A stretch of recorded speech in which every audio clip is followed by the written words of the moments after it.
You take one look at this thing and you don't really think much of it. To you, it may just seem as a boring old car. Nothing really exciting about it. Bland color, bland shape, bland size. But there are some things about it that may surprise you. And sometimes the blandness is actually really welcomed.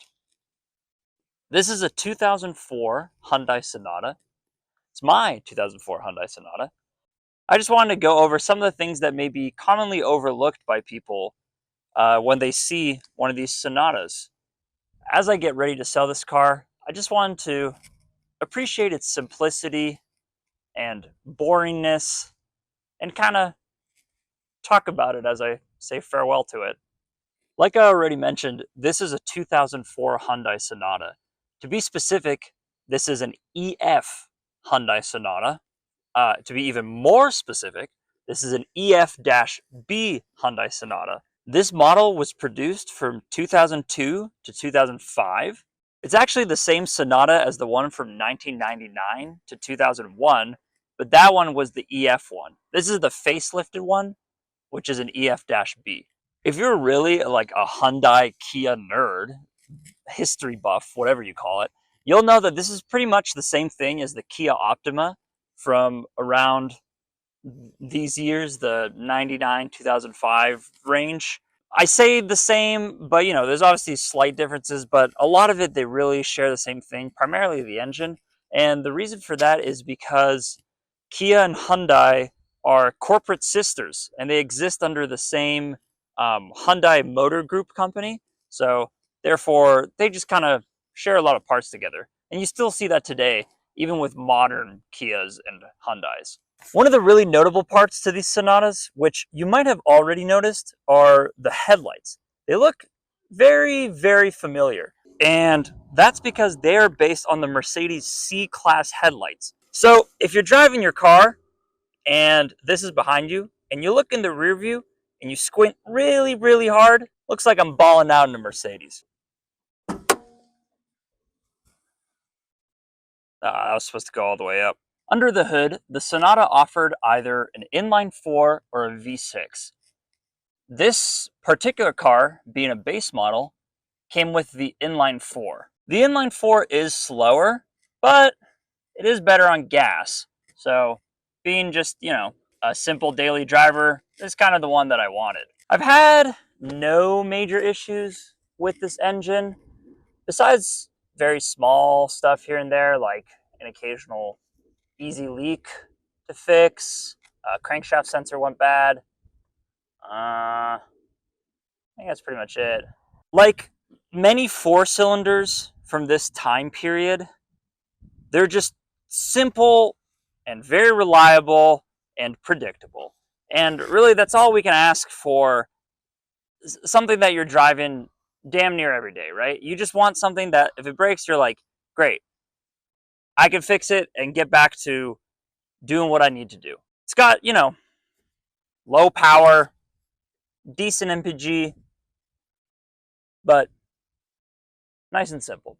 And the simpleness and reliability of this car has been proven, not just by me, but a lot of South Koreans, being a Korean car. This Sonata and other generation Sonatas have been a popular taxi fleet vehicle in South Korea due to its just reliability and comfort, which not really this one. This is the base model. Talking more about the nice, lush, leathery ones. Being a dependable workhorse helped cement the image that this is just a great car. And that eventually spread across Europe and North America and really, really catered to Hyundai's global success.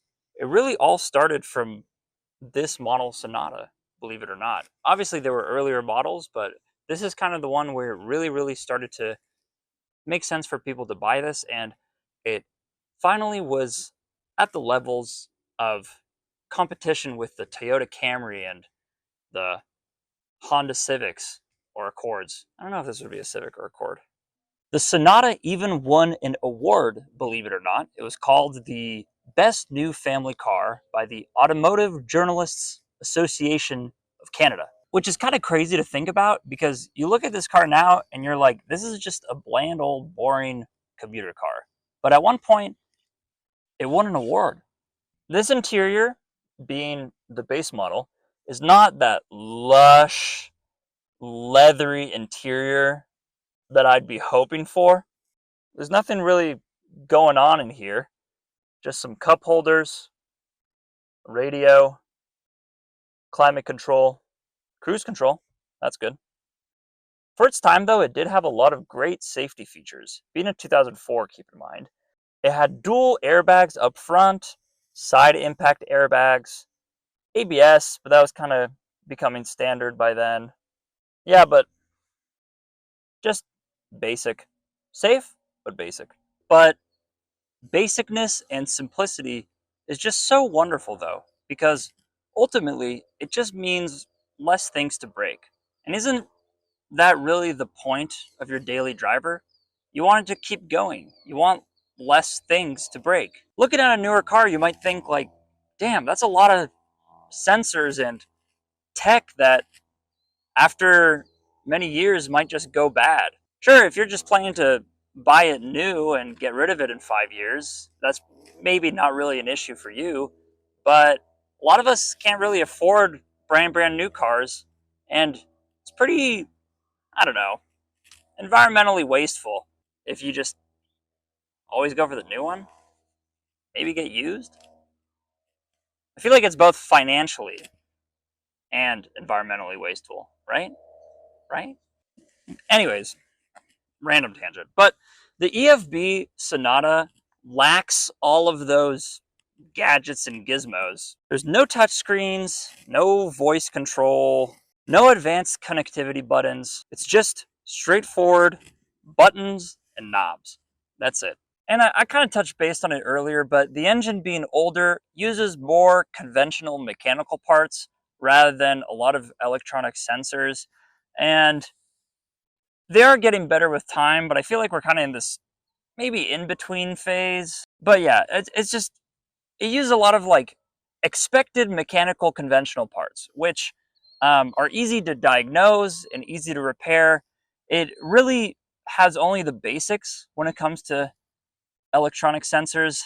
So that just makes it simpler, easier to repair, and just costs a lot less. I did have that issue with the crankshaft sensor. So now I hate crankshaft sensors because it just stranded me on the side of the road. Could have been some other BS sensor, right? Taking a look at these analog gauges, which honestly you probably can't see unless I throw in some B-roll because of the sunlight. There's no giant screen. That's just one like black box of information. There's all individual little parts, which now here's an argument you can make, right? Because that's more things to break because it's more parts.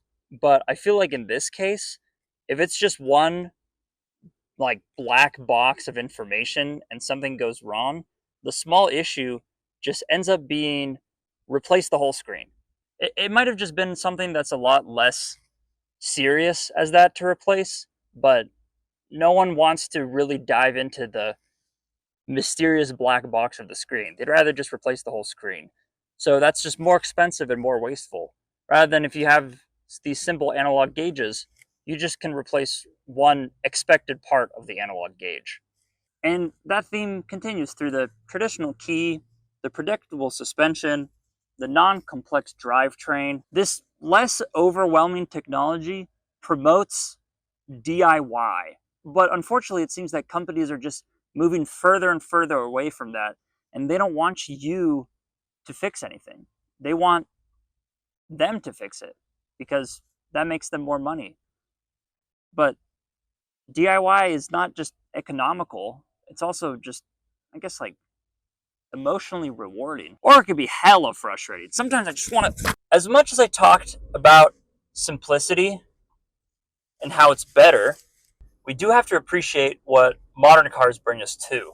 We can't just keep like circle jerking older cars all the time saying, oh, this is the best thing ever.